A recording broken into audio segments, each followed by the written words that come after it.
Caros irmãos e irmãs, estamos fazendo um caminho que é chamado Tempo Pascal.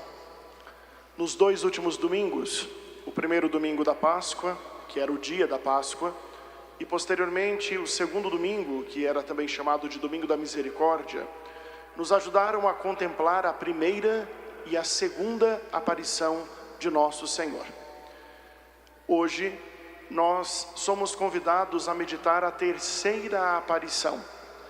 E nesta terceira aparição, é como os últimos recados que o Senhor vai dando em vista de revelar aquilo que é preciso e mostrar aquilo que é necessário. O texto do Evangelho de hoje, nós lemos a versão mais breve, ela tem uma continuidade a partir daquele discurso, Pedro, tu me amas, apacenta minhas ovelhas.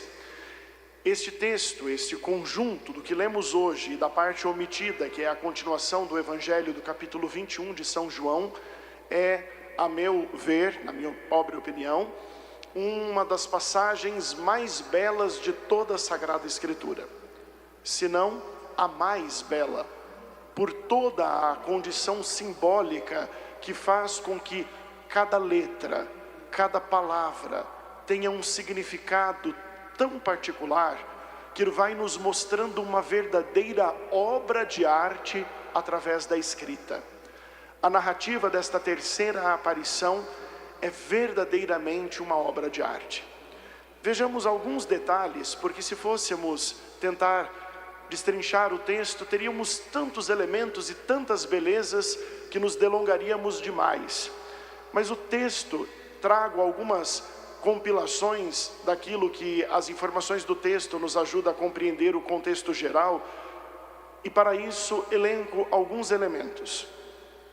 Vem-se dizer, Jesus apareceu de novo, ou seja, ele tem alguns recados que precisam ser dados, e por isso, novamente, ele vem e conversa com os seus. Mas ele não aparece em qualquer lugar. Ele aparece no mar de Tiberíades. É o mar onde muitas vezes Jesus passou, conversou com o povo, fez milagres, acalmou tempestades, instruiu, pregou, fez os sermões, deu algumas dicas de como permanecer na graça do Senhor. Esteve também dentro desta barca que hoje os discípulos se encontram. Tiberíades é um lugar conhecido. Tiberíades é um lugar de afeto, é um lugar do cotidiano, para poder perceber que é no dia a dia que Deus se revela. Às vezes a gente espera momentos extraordinários, às vezes a gente fica esperando grandes graças, quase como que se o céu fosse se abrir para Deus falar conosco. Não nos esqueçamos, é no cotidiano da vida que Deus se manifesta. E quanto mais atentos nós estivermos no odierno de nossa vida, mais nós encontraremos o Senhor. Procura o Senhor e irás encontrá-lo. E se procurar sempre, nós encontraremos em tudo. O texto vem assim dizer, a aparição se deu desta forma. Estavam juntos Simão, Pedro e outros 6 discípulos. Pedro toma a iniciativa e diz, vou pescar. Porque na verdade o texto não diz, vamos pescar, como uma pergunta, mas traz como uma afirmação. Porque o texto não coloca no plural e vem colocar no singular, eu vou pescar. É preciso entender que eles passaram a noite toda pescando. O desejo de Pedro é ir à noite, mas a noite não é uma condição cronológica. A noite é a sensação interior que Pedro está sentindo. Ele está mal, é aquele dia de tristeza, aquele dia de melancolia, aquele dia em que a gente procura e não encontra, aquele dia que a gente tenta se satisfazer com tudo, mas nada satisfaz. É aquele dia em que os caminhos parecem não ter sentido. Parece que um vazio está tão grande que não conseguimos nem dizer o sentimento que temos, porque é algo que extrapola. É como se o coração chorasse, mas não conseguimos dizer nem como, nem porquê e nem o que realmente estamos sentindo. É noite, e é noite escura, e eu não consigo enxergar à minha frente. É isto que Pedro está sentindo. E ele vem e diz: eu vou pescar. Ele no fundo vem falar: eu estou me sentindo perdido. Mas eis que outros 6 discípulos dizem: nós vamos com você. No fundo eles estão dizendo: Pedro, você não está sozinho, nós também estamos perdidos. Você não está sozinho nesta de sentir-se como que abandonado, como sentir-se sem respostas. Nós também estamos. E é tão bonito perceber que aquilo que eu sinto muitas vezes de maneira diferente, porque cada um sente de uma forma, mas também é um sentimento que na costura da nossa vida, ele perpassa a vida de todos nós, de diferentes maneiras, mas trazendo como um pano de fundo, onde nem sempre temos todas as respostas.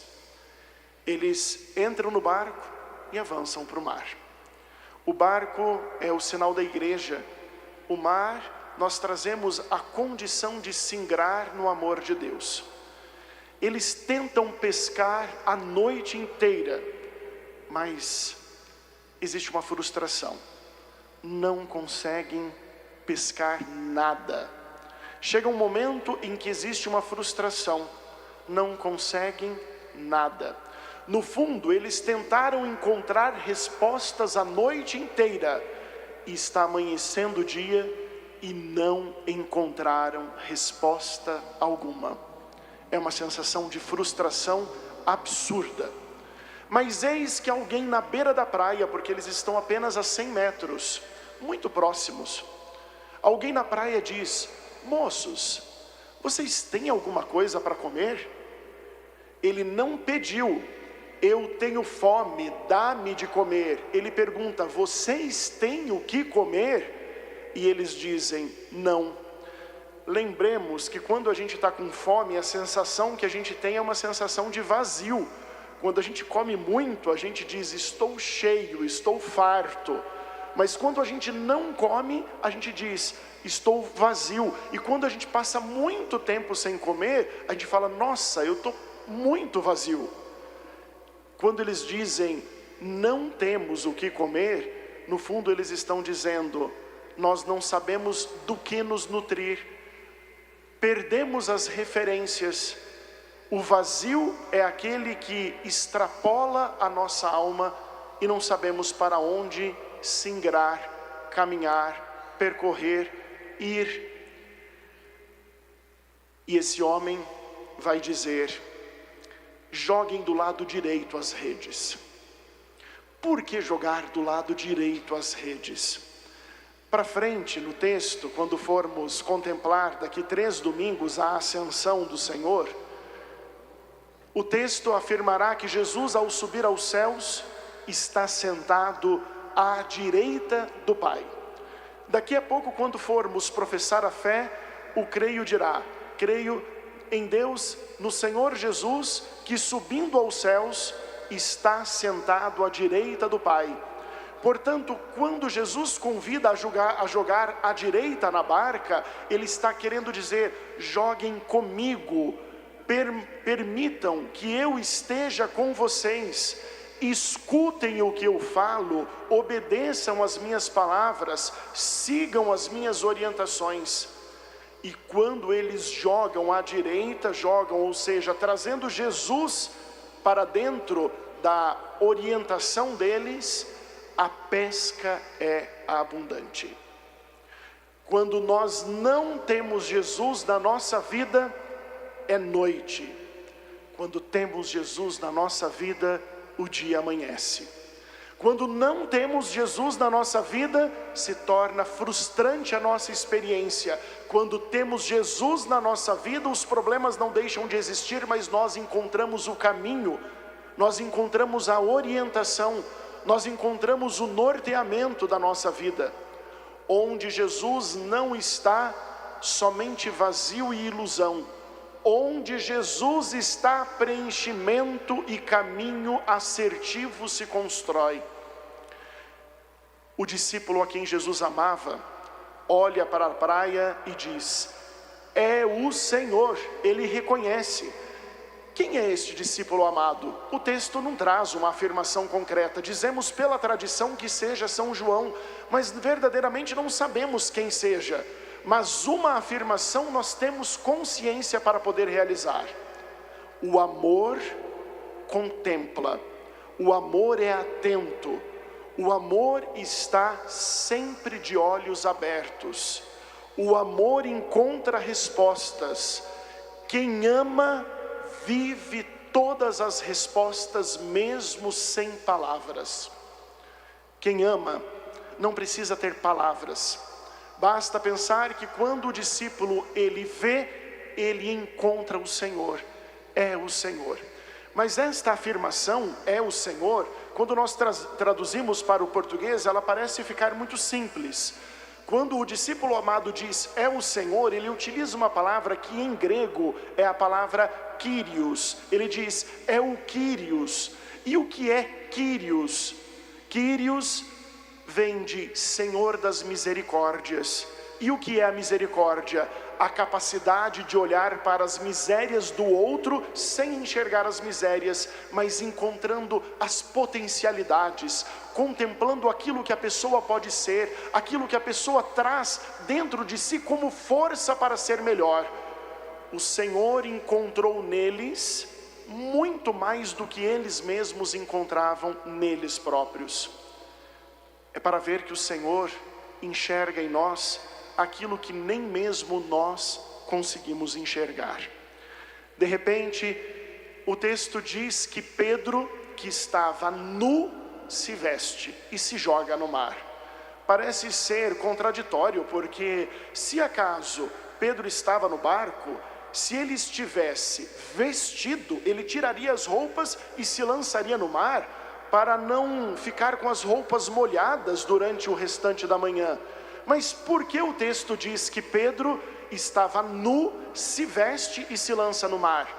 Estar nu quer dizer estar despido de todas as certezas. Pedro neste momento é uma pessoa que não tem resposta nenhuma. Ele vive um vazio grandioso. Ele vive como se estivesse perdido. Quando ele se veste, ele no fundo se reveste das certezas que Jesus outrora tinha plantado no seu coração. E quando ele mergulha no mar, não quer dizer apenas que ele pula naquele mar para poder chegar rápido. Ele permite encharcar-se de Deus. Ele não somente anda no mar, porque ele está a 100 metros, possivelmente muito raso ainda, mas ele mergulha, ele se encharca, ele não tem medo de fazer uma experiência, e uma experiência grandiosa, a ponto de estar totalmente submergido no amor de Deus. Se alguma dúvida ainda restava, ele deixou-se preencher totalmente, como um copo que se afunda na água e se preenche a ponto de transbordar. Pedro se encharca de Deus. O texto ainda é tão bonito, a ponto de dizer que quando chegaram, Jesus pediu peixes, porque as brasas já estavam acesas.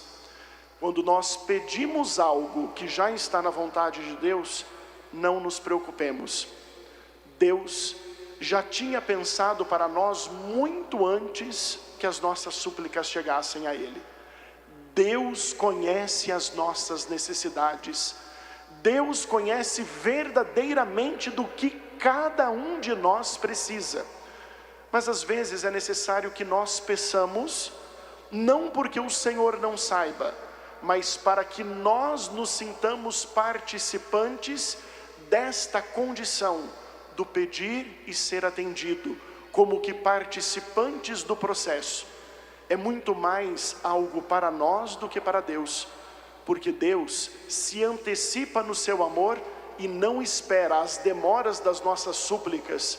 O Senhor se adianta, e diante do amor de Deus sempre chegamos atrasados, porque quando achamos que amamos a Deus, Deus já nos amou desde a eternidade.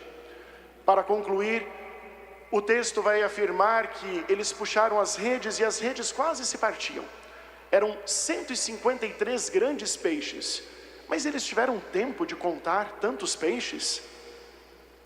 No fundo, o texto foi escrito posteriormente ao fato, mas foi associado a um número muito particular.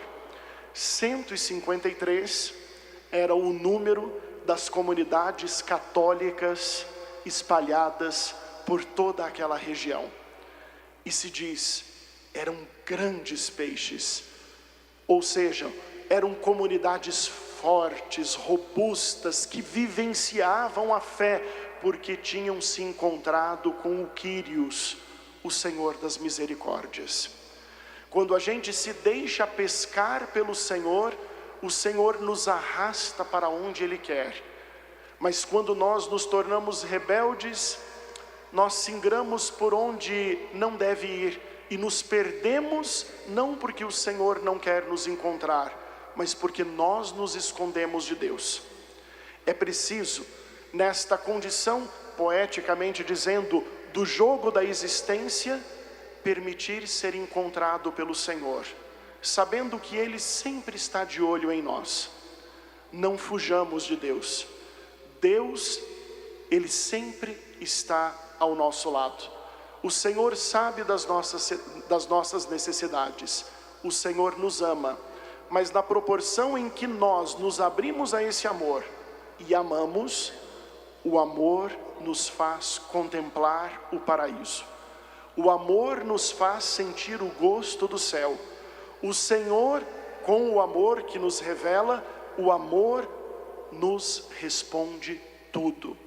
Quem vive no Senhor, vive o amor. E quem vive o amor, encontra todas as respostas. Louvado seja nosso Senhor Jesus Cristo. Para sempre seja louvado. Creio em um só Deus,